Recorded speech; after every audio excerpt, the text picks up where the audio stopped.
بسم الله الرحمن الرحيم.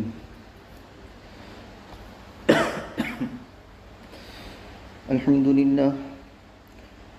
لله نحمده ونستعينه ونستغفره ونعوذ بالله من شرور أنفسنا ومن سيئات أعمالنا.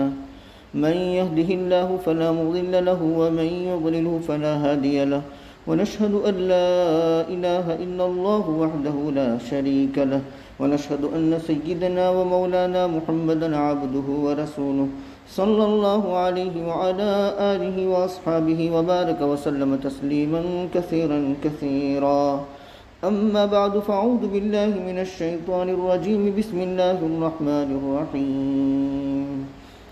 ألم تر كيف ضرب الله مثلا كلمة طيبة كشجرة طيبة أصلها ثابت وفرعها في السماء، تؤتي أكلها كل حين بإذن ربها، ويضرب الله الأمثال للناس لعلهم يتذكرون. ومثل كلمة خبيثة كشجرة خبيثة اجتثت من فوق الأرض ما لها من قرار، يثبت الله الذين آمنوا بالقول الثابت في الحياة الدنيا وفي الآخرة، ويضل الله الظالمين ويفعل الله ما يشاء.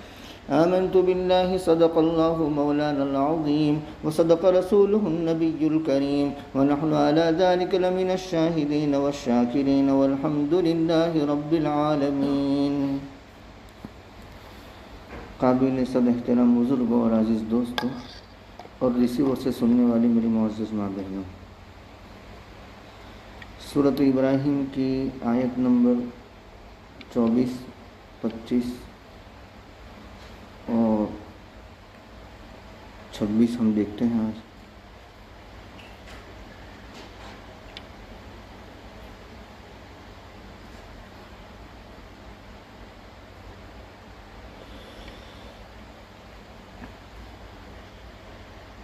پچھلی آیتوں میں ہم نے یہ پڑھا، یہ سمجھا، یہ سنا کہ منکرین کے انکار کی وجہ سے ان کی جو درگت ہوئی، یسقی من ماء صدید یتجرعہ ولا یکاد یسیغہ، وہ درگت کو ہم نے سمجھا، ان کا بہت برا حال. اور اس کے مقابلے میں تقابل کے طور پر مومنین جنہوں نے اللہ کو مانا، اللہ کے پیغمبر کے پیغامات کو مانا، ان کا حسن انجام بھی ہم نے سنا، ہم نے دیکھا، ہم نے پڑھا. اللہ نے ان کو کن نعمتوں سے نوازا. اب آگے آج جو آیتیں پڑھی گئی ہیں، ان آیتوں کے اندر اللہ تبارک و تعالی کلمہ کفر اور کلمہ طیبہ کی مثال بیان فرماتے ہیں. کلمہ طیبہ کی مثال اور کلمہ کفر کی مثال بیان کرنے کے بعد ان دونوں کلموں کے جو ثمرات اور نتائج دنیا اور آخرت میں ہو سکتے ہیں، ان ثمرات اور نتائج کو اللہ تبارک و تعالی نے ان 4 آیتوں میں بیان فرمایا ہے. پہلی آیتوں میں مثال ہے، پہلی 3 آیتوں میں دیکھتے ہیں. اللہ تبارک و تعالی فرماتے ہیں، کیا آپ نے نہیں دیکھا؟ یہ استفہام تقریری ہے، مطلب آپ نے دیکھا، مطلب اللہ تبارک و تعالی نے جو بیان کیا وہ آپ نے دیکھا. کیا آپ نے نہیں دیکھا کہ کیسے بیان کیا اللہ تبارک و تعالی نے مثال کلمہ طیبہ کی؟ یعنی اللہ تبارک و تعالی نے وہ مثال بالکل باموقع اور پرمعنی بیان فرمائی. کیا آپ نے نہیں دیکھا کہ کیسے بیان کیا اللہ تبارک و تعالی نے مثال کلمہ طیبہ کی؟ کلمہ طیبہ جیسے کہ شجر طیبہ. کلمہ طیبہ یہ مشبہ ہے اور شجرۃ طیبہ مشبہ بھی ہے. مشبہ یعنی جس چیز کی تشبیہ دی جا رہی ہے، اور مشبہ بھی یعنی جس چیز کے ساتھ تشبیہ دی جا رہی ہے. تو مثال کلمہ طیبہ ہے، ممثل لہو کلمہ طیبہ ہے، اور مثال شجر طیبہ ہے. کیا فرماتے ہیں اللہ تبارک و تعالی؟ کلمہ طیبہ جیسے کہ پاکیزہ درخت، جس کی جڑ ثابت ہے، مطلب زمین کے اندر گڑی ہوئی ہے گہرائی تک، وفرعها فی السماء، اور اس کی شاخیں آسمان میں ہیں۔ مطلب یہ کہ اس کلمہ طیبہ کی مثال اس پاکیزہ درخت کے مانند ہے کہ جس پاکیزہ درخت کی جڑیں زمین کے اندر گہرائی میں گڑی ہوئی ہے، اور زوروں کی ہوا آتی ہے لیکن وہ اکھڑتا نہیں ہے، اتنی مضبوط اور اتنی مستحکم زمین کے اندر اس کی جڑ گڑی ہوئی ہے۔ اور رہی شاخوں کی بات، تو شاخوں کا کیا پوچھنا، آسمان سے وہ چھوتی ہیں اور آسمان سے باتیں کرتی ہیں، فرعها فی السماء۔ ایسے ہی ایک مومن کے قلب میں ایمان کی جڑیں، ایک مومن کے قلب میں ایمان کی جڑیں بالکل مستحکم ہے، راسخ ہے اور اندر گڑی ہوئی ہے، چاہے کیسے ہی دنیا کے حالات ہوں۔ یہ نغمہ فصلیں گول و لالا کا نہیں پابند، بہار ہو کہ خزاں لا الہ الا اللہ۔ آپ کو حضرت آدم علیہ السلام کے زمانے سے لے کر کے آج تک ہر دور میں ایسی بہت سی مثالیں ملے گی کہ جن مومنین کے دلوں میں ایمان کی جڑیں راسخ تھی، مضبوط تھی، حالات آئے لیکن ان حالات نے ان کے اندر کوئی تبدیلی پیدا نہیں کی، وہ اپنے اصول پر جمے رہے، اپنے موقف پر جمے رہے، کلمہ طیبہ کی برکت کی وجہ سے، کلمہ طیبہ پر ایمان کی وجہ سے۔ واقعہ یہ ہے کہ کلمہ طیبہ ایسی لازوال دولت ہے کہ اس کی برکتیں جب آتی ہے تو اللہ تبارک و تعالیٰ کی تائید شامل حال رہتی ہے، اس کی برکتوں کی وجہ سے تائید ازدی شامل حال رہتی ہے، اور بولا جس کو تائید ازدی شامل حال ہو اس کو کون ہلا سکتا ہے۔ تو کہا کہ ایمان کی جڑ ایک مومن کے قلب میں راسخ ہے، اور اس کی شاخیں کیا ہے؟ تو کہا کہ اس سے صادر ہونے والے اعمال، الیہ یصعد الکلم الطیب والعمل الصالح یرفعہ، اس کی طرف کلمہ طیبہ چڑھتا ہے اور نیک عمل اس کو اٹھاتا ہے۔ یہ مومن اپنی زبان سے جو اقوال کہتا ہے اور اپنے اعضاء سے جو اعمال کرتا ہے، وہ اقوال اور اعمال اللہ کی نظر میں اتنے محبوب ہیں کہ اللہ تبارک و تعالیٰ خود اس کو اپنی طرف اٹھاتے ہیں۔ الیہ یصعد الکلم الطیب والعمل الصالح یرفعہ، اللہ تبارک و تعالیٰ خود اس کو اپنی طرف اٹھاتے ہیں۔ وفرعها فی السماء، تو جیسے وہ درخت کی شاخیں آسمان سے باتیں کر رہی ہے، ایسے ایمان والے سے اس کے اعمال نکلتے ہیں اور وہ اوپر چڑھ رہے ہیں، کلمہ طیبہ نکلتا ہے اور وہ اوپر چڑھ رہا ہے۔ حدیث میں آتا ہے ترمذی شریف میں، عن ابی ہریرہ رضی اللہ تعالی عنہ قال قال رسول اللہ صلی اللہ علیہ وسلم من قال لا الہ الا اللہ، یعنی ما من عبد قال لا الہ الا اللہ قط، کہ جو بھی بندہ لا الہ الا اللہ کہتا ہے، جو بھی بندہ لا الہ الا اللہ کہتا ہے تو اس کا ثمرہ اور اس کا نتیجہ کیا مرتب ہوتا ہے؟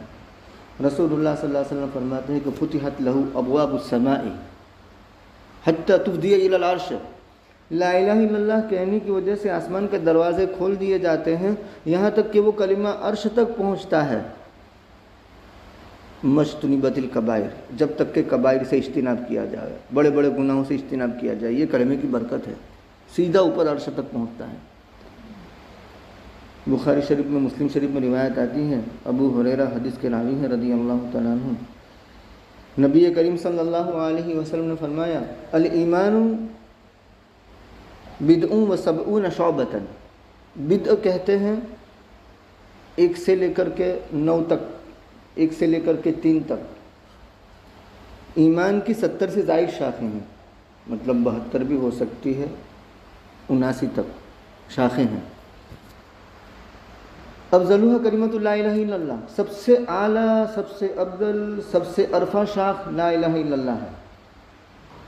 وہ ادناہا، اور سب سے ادنا، سب سے لوویسٹ شاخ اماطۃ الاذی عن الطریق، راستے سے تکلیف دہ چیز کا ہٹانا، کیلے کا چھلکا تھا ہٹا دیا، کانٹا تھا ہٹا دیا، کوئی تکلیف دہ چیز تھی ہٹا دی، سڑک پر درخت کی ٹہنی